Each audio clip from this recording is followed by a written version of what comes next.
chrétiens à glorifier le Seigneur par des acclamations.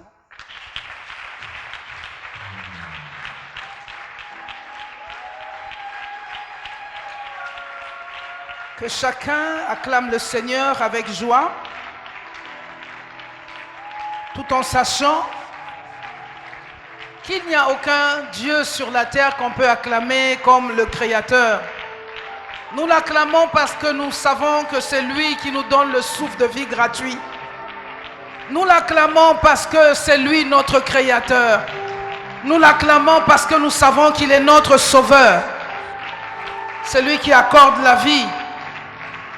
En face des difficultés, en face de la mort, nous n'appelons pas une autre personne, c'est Dieu que nous appelons. Alors ce matin, toi et moi, nous allons reconnaître qu'il n'y a aucun autre Dieu qui soit comme lui. Acclamons-le encore une fois de plus. Mes chers amis, c'est précieux de reconnaître que Dieu fait les choses comme il veut, mais l'être qui est sur la terre doit reconnaître son Créateur. Amen. Je souhaite la bienvenue à tous les frères et sœurs, à toutes les personnes qui sont arrivées pour la première fois dans notre assemblée dont je suis le responsable, le pasteur.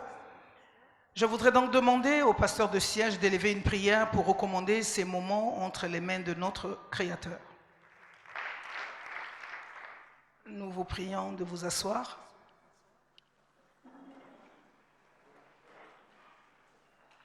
Un culte célébré ce matin en l'honneur de notre Seigneur Jésus-Christ et le bonheur pour nous d'être rassemblés dans ce lieu pour la bénédiction nuptiale du couple Ngakeni.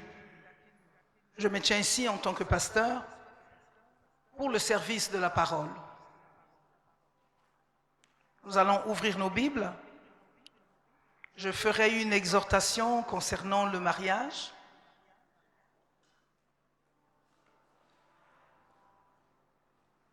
Un petit peu dérangé par le retard occasionné par les mariés, mais nous allons faire comme si.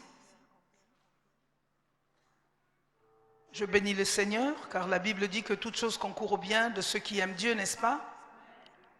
Pour les chrétiens, nous savons bien que Dieu fait toutes choses belles en son temps. Nous bénissons le Seigneur parce que dans toutes les afflictions, dans tout ce qui peut arriver, il n'y a que Dieu qui doit être glorifié. Je vous salue en tout cas dans le nom du Seigneur et bienvenue à vous dans la maison de Dieu. Nous allons parler de quelque chose de très important et je souhaiterais que vous me donniez votre attention. Regarde ton ami et tu dis à ton ami, nous avons besoin de comprendre quelque chose ce matin. Regarde ton ami, regarde ton frère, tu lui dis que nous avons besoin de comprendre quelque chose ce matin. Et notre Dieu a réservé quelque chose de bien pour nous ce matin, une très bonne portion pour nous ce matin. Il y a certains qui vont dire, mais nous connaissons la parole, nous l'avons lue depuis plusieurs années, nous savons que ce que Dieu a écrit, c'est pour nous. Mais aujourd'hui, ce matin, et Dieu voudrait qu'on la comprenne de façon différente. C'est pour cette raison que je me tiens ici. Pour annoncer non seulement les oracles, mais pour que quelqu'un comprenne la pensée de Dieu et la volonté de Dieu ce matin. Vous savez, quand on prend la décision de se marier à une personne, c'est qu'on a réfléchi parce que le mariage, ce n'est pas une affaire des enfants. Non, tu me dis un amen bien. On ne peut pas voir une femme dans la rue et puis on décide de l'épouser. Oh là là, on est très loin du compte. On est très très loin du compte, mes amis.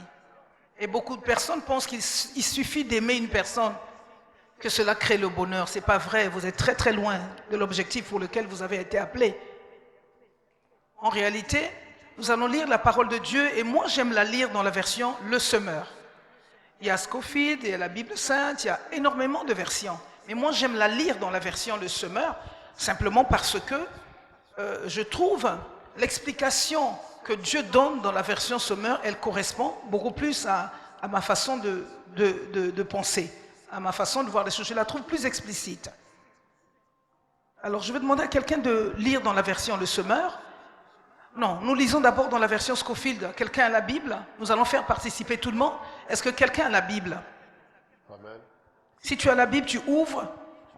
Mais nous lisons d'abord dans la version Semeur, Éphésiens, chapitre 5, versets 31 à 32. La version Scofield. Ou n'importe quelle Bible, hein, mais en dehors du semeur. Comme ça, vous allez apprécier la différence. Merci Jésus pour ton amour, car tu es présent ce moment. Lisons la parole du Seigneur dans le livre d'Éphésiens, chapitre 5. La parole de Dieu est vivante. Hein? Amen. Elle est vivante, la parole de Dieu. Donc quand on lit la parole de Dieu, elle est vivante. Elle doit toucher nos cœurs. Elle doit séparer les jointures et les moelles.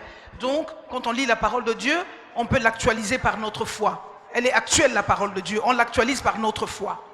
Lisons la Bible. Nous lisons la parole du Seigneur dans le livre d'Éphésiens, chapitre 5. Quelle version? Version Alléluia. Quelle présence. Version Alléluia. Éphésiens, chapitre 5,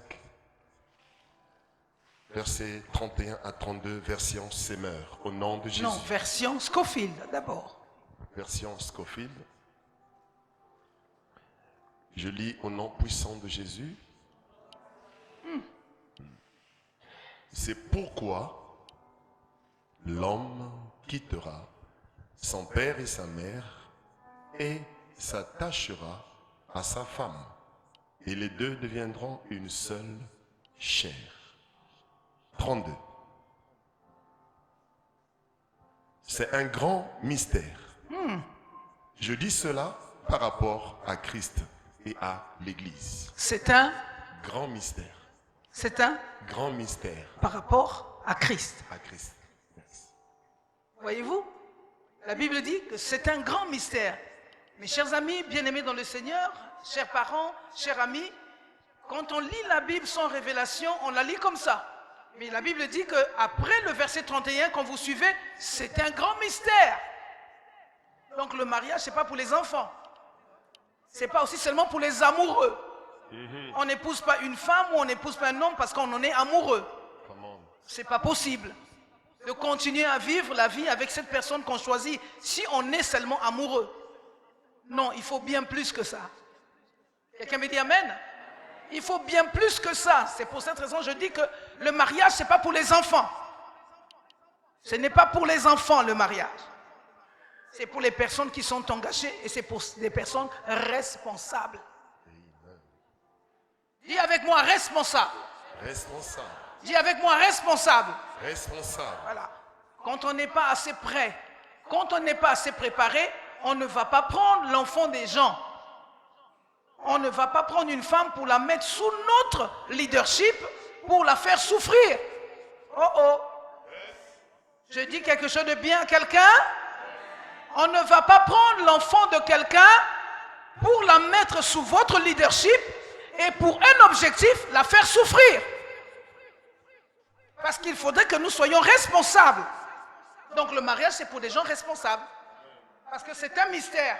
Il faut déchiffrer les choses. Allez-y, continuez, verset 32.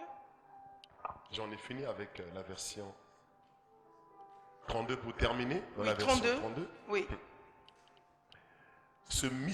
C'est un grand mystère. Yes.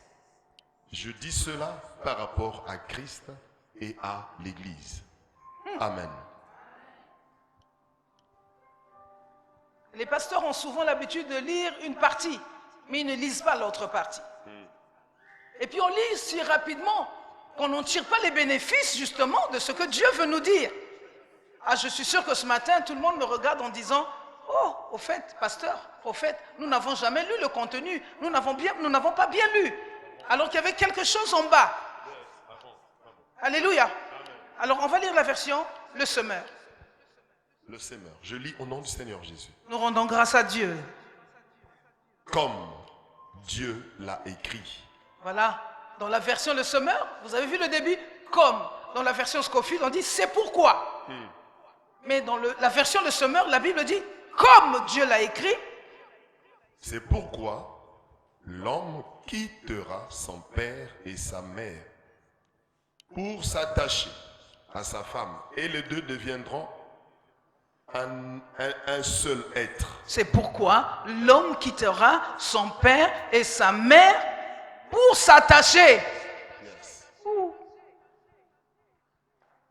Je ne sais pas si quelqu'un comprend la révélation de ce matin. Allez-y. Verset 32. Le verset 32. C'est pourquoi l'homme quittera son père et sa mère pour s'attacher à sa femme et les deux deviendront un seul être. Voilà. Les deux deviendront un seul être. Donc on quitte pour devenir un seul être. Allez-y. Le verset 32. Il y a une grande vérité cachée dans ce passage. Je dis, moi, il y a une grande vérité cachée dans ce passage. Je dis, moi qu'il se porte, qu'il se rapporte au Christ et à l'Église. Amen. Genèse chapitre 2 verset 24.